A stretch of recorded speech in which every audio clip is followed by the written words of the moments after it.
to accomplish what it is that your purpose in this world is. So He's with you. He's watching you as you go through things. So it seems like in times like these, and by times like these, I mean the past 3 years, maybe almost, well, it's been longer than three and a half. It's been 3.5 years. The last 3.5 years, uncertainty abounds. And the church knows, and we know in the context of our life, that we must push through.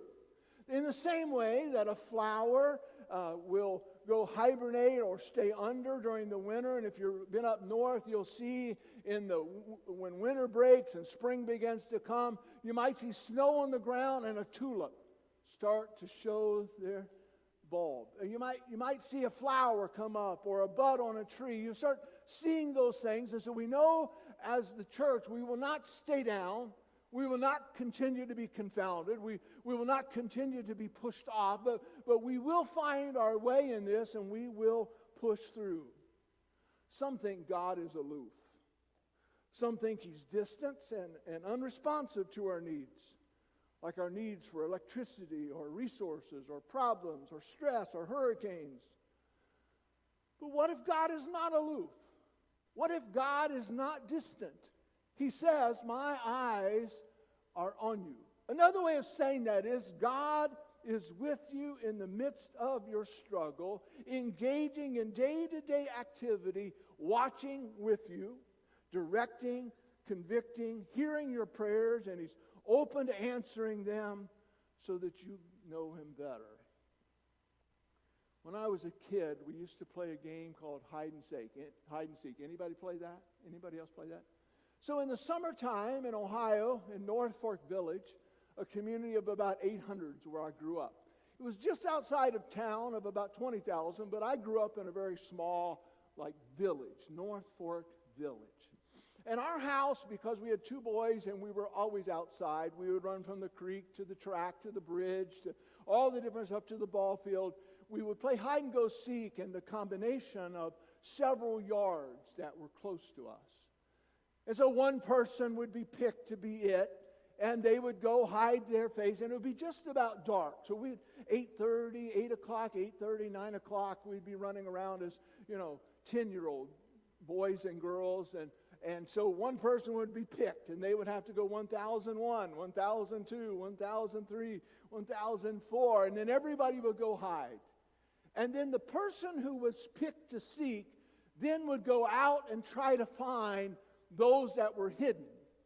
And there were hiding spots all over the place, a bunch of woods and everything. And so we would go and they would try to find them. And so if you found them and you saw them, then you would have to run and touch them when we played and tag them.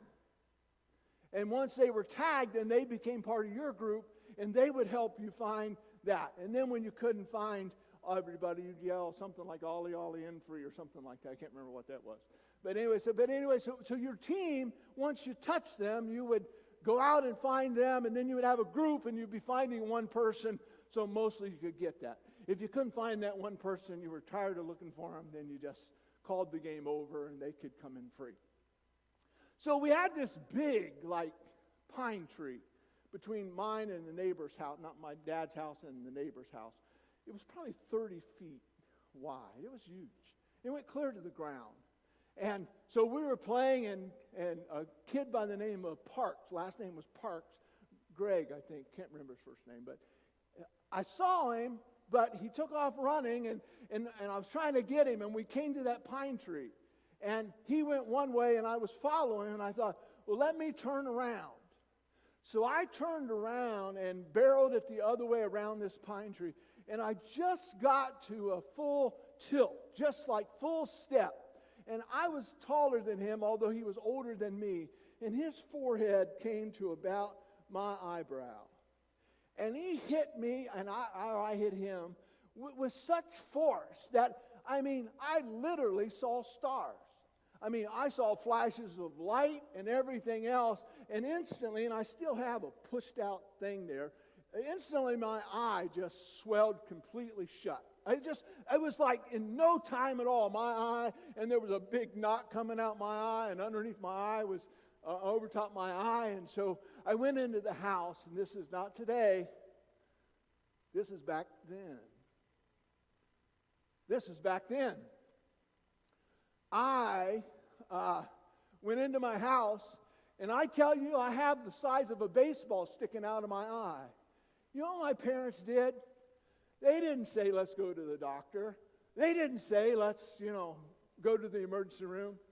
They got a sirloin steak out of the refrigerator and put it on. And that was the extent of my medical recovery from that. Put it over my eye, and that was it. And I still have eye trouble today from that eye. But we were playing this game of hide and seek. You see, God is the seeker. God is the seeker, not you, not me. I'm not the one that sought God. Neither did you. So we did not seek God ourselves. We didn't wake up one morning and say, today I'm going to serve the Lord. No, God had been coming after us day after day after day. But we've been hiding. We hide in our own ideas, our own ambitions, our own selfishness. We try to control our own life. We try to do what's best for us. And even in plain sight, we are basically hiding from what God is asking us to do. But God is coming. He's chasing us. He's coming after us. He won't leave us alone. He convicts us. He leads us. He directs us. He comes day after day after day and continues to bring about a conviction that pushes us to live differently. We find ourselves lacking, missing something, and we're wondering what that is. And so he comes again and again and again. I remember when I first heard about the convicting power of the Holy Spirit. I remembered as a young man how when they talked about that God would come, but this is the way the evangelist said it back then. When God comes, you don't know that he will do that again. Scared me to death that God would convict me and I would not listen to him, and I may not have another opportunity. I have found God to come season after season. I have found him to come day after day after day. I found him to move in strange ways when I didn't know what to do or where to turn. I found the convicting power of the Holy Spirit. Peter says, God has his eyes on the righteous. He knows you're trying to live for him. He knows what you're trying to do, and he's watching through every step. And so it's as if it's not that God is not in the hurricane, not in my home or your home or mine. He's in our heart and our life. And so wherever we are, that's where God is. God stays there. God stays with us in the midst of the struggle. And so when it says that your eyes are on us, Peter is trying to tell us a few things about understanding your relationship with God so that you can have a quality relationship with him. We're getting there, aren't we? So we're getting there. Light is coming from all directions. I appreciate the media team. They always are right on top of it. They just help us go right through. I just have complete faith in them. But we're going to keep going anyway. So we have to. Florida plays at noon. We can't go too long. We've got to. Florida plays at noon. Ohio State already won, so I'm good. I'm good. So Peter is talking